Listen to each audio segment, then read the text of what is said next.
Well, hello once again.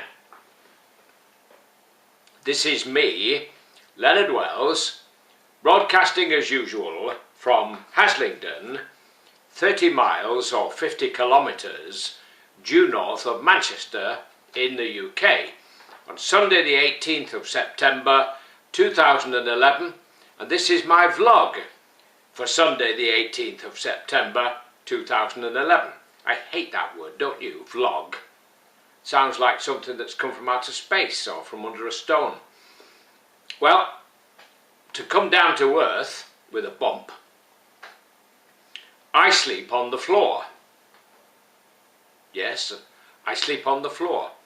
I have a little mattress, a roll-up one about so thick, and I'm down, have a duvet, and I'm out like a light.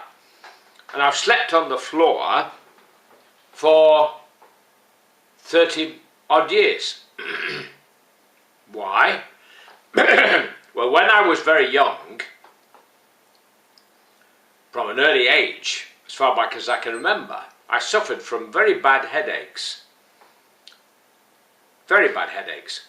And I got into the habit, later on, of taking aspirin and codeine tablets, because aspirin tablets didn't have any effect.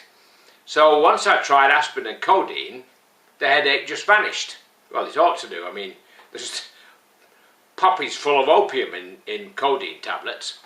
Anyway, this went on until I was around 40.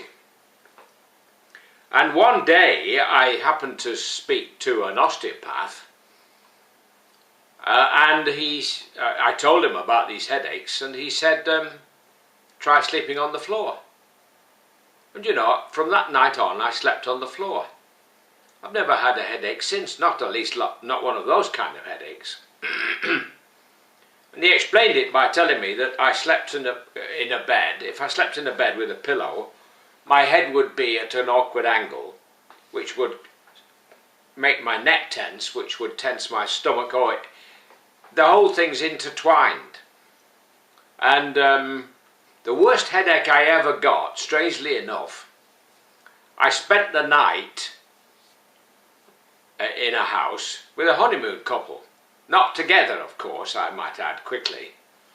I just happened to go to their wedding, and they offered me accommodation for the night, in a separate bed, of course. And I stayed the night, and in the middle of the night, I slept in their bed, of course, as I didn't have my roll-up mattress with me. And in the middle of the night, I had the most appalling headache.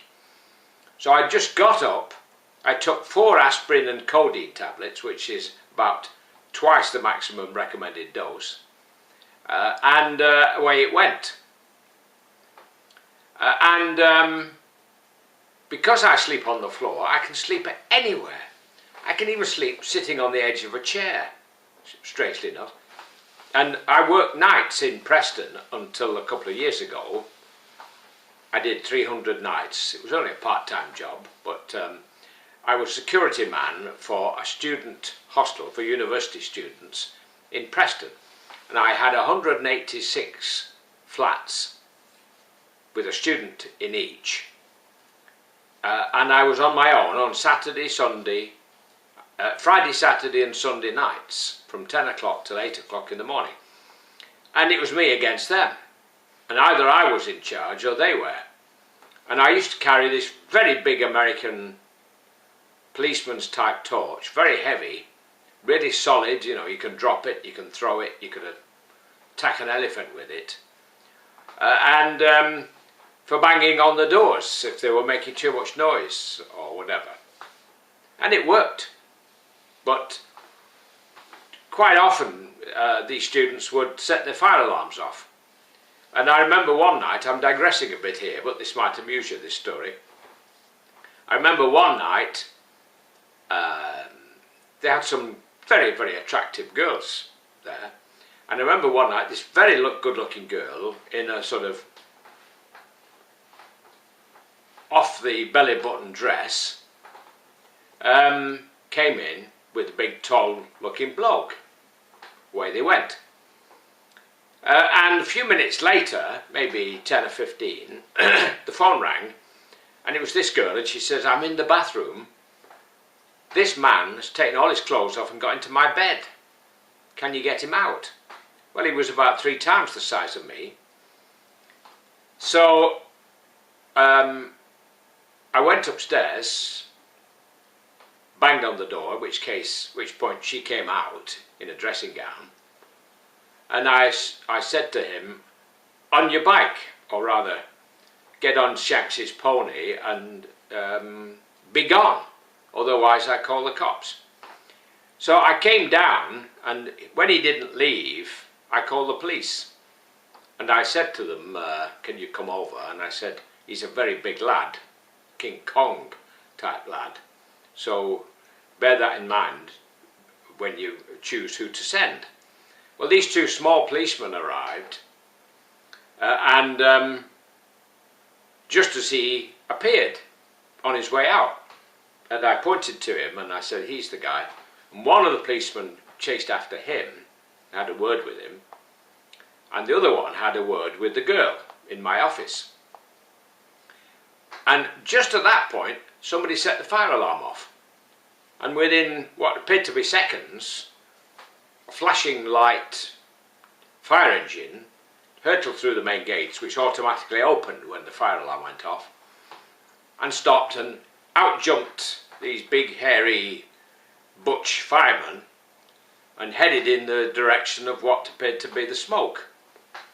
And the next thing I know, this guy comes out down the steps carrying this tray with some smoking sausages on it.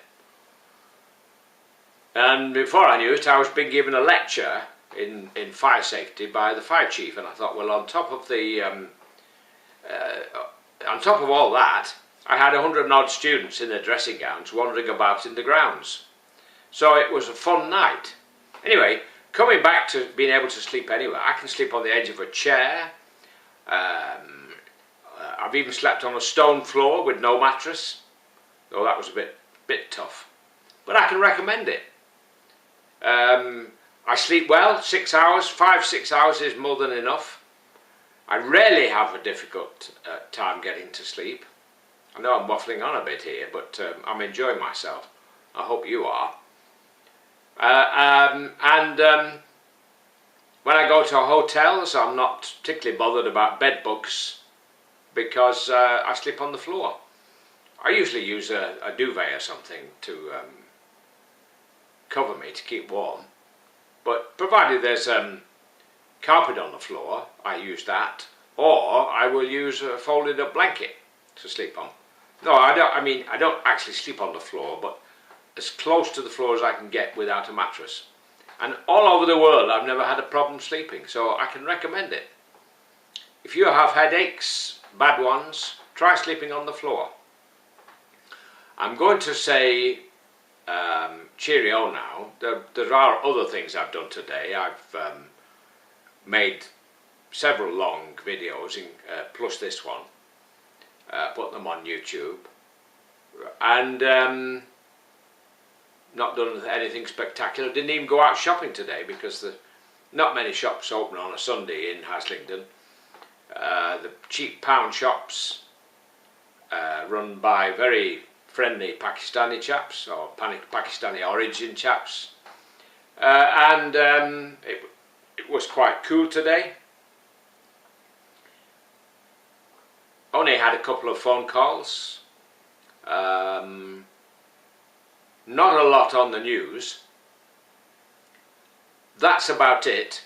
God bless, while it's still legal in the UK to say God bless. Take care. Bye for now.